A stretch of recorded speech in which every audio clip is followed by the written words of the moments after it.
It's interesting to me because I go on YouTube and I see all of these headlines, the real estate market's doomed, prices are going to drop by 50%, get out now, sell your home.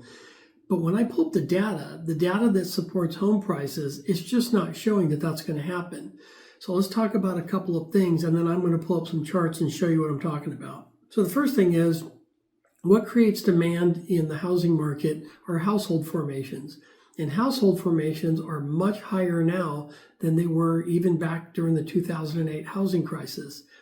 What happened is, during the 2008 housing crisis, builders stopped building. New homes weren't being built, but we had a generation that were growing up and hitting that age of first-time home buyer within 7 to 10 years after that event happened. And so you have all these people wanting to buy homes, and there just weren't enough homes built. So the key factor to real estate is demand. When you have strong demand and you have short supply, it's going to drive prices up. And that's true with anything, not just real estate. So we have strong we have strong demand because we have all these new household formations. And something that's interesting is in the last couple of decades, single family household formations have just exploded. Compared to several decades ago, it was usually a family, but now you have single households. So that's even creating more demand for housing. And these builders just cannot keep up. They almost stopped building for 8 to 10 years, and now they're trying to play catch up. And then you had COVID, which slowed things down. And then now they're trying to catch up again, but then now you have potential material cost rising. So if you're waiting for home prices to drop, I think you really need to watch the rest of this video so I can show you why I just don't see that happening.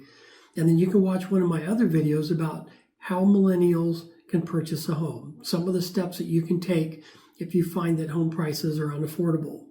With that, let's get started. Okay, so according to PR Newswire, as of early 2025, the U.S. housing market faces a significant undersupply, with estimates indicating a shortage of approximately 3.8 million homes. This gap is primarily due to years of underbuilding relative to the pace of household formations, which have been steadily increasing. In 2023 alone, about 1.7 million new households were formed, while only approximately 1.4 million housing units, which is combining single-family, multifamily homes, like apartments and duplexes, began construction. This disparity has led to a cumulative shortfall that continues to grow. That's from the New York Post. The median age of first-time home buyers has risen to 38 years in 2024, up from 35 in 2023, reflecting the increasing challenges younger buyers face in entering the housing markets. That's from Business Insider and Axios. Addressing this housing shortage will require sustained efforts in increasing housing construction, particularly in high-demand areas, to meet the needs of a growing number of households and to make homeownership more accessible to first-time homebuyers. So here's some of the key observations. Consistent growth. The number of U.S. households has shown a steady increase from 1962 to 2024, reflecting population growth and changing societal norms. That's what I was talking about when I mentioned the single household formation. Rise in one-person households. In 2024, there were 38.5 million one-person households, accounting for 29% of all U.S. households. This is a significant rise from 19% in 1974, indicating a trend toward individual living arrangements. That's per the census. Shift in family households. Family households defined as those with at least one person related to the householder by birth, marriage, or adoption have decreased from 79% of all households in 1974 to about 64% in 2024. That's also from the census. These trends highlight the evolving nature of household compositions in the U.S., influenced by factors such as aging populations, changing marriage rates, and societal shifts in living preferences. So basically, you have millions of people that are reaching that age of home ownership to want to buy a home, and there just aren't enough homes. So some of my videos will address that. There's some things that you can do. They're not going to be comfortable necessarily. They're going to require extra effort. Some of them might even require a little bit of risk. But you can do this. If you really want home ownership, you will find a way to get it done. There are ways to do it. And for whatever it's worth, I purchased my first home in 1992, and it wasn't tough. I mean, it was very tough back then too. It wasn't easy.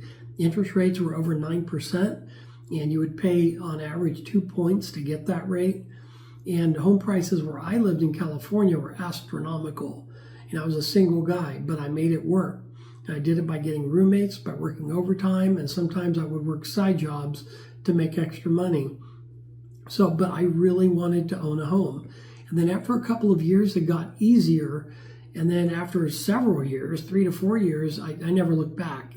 My housing payment didn't change, but rents kept increasing. And eventually, my mortgage payment was less than rent for a 2-bedroom apartment, and I was in a 4-bedroom house. So if you put in the work, you put in the effort, and you do what you have to do to make this happen, you too can be in that situation. It just may take a little bit longer than you would like it to.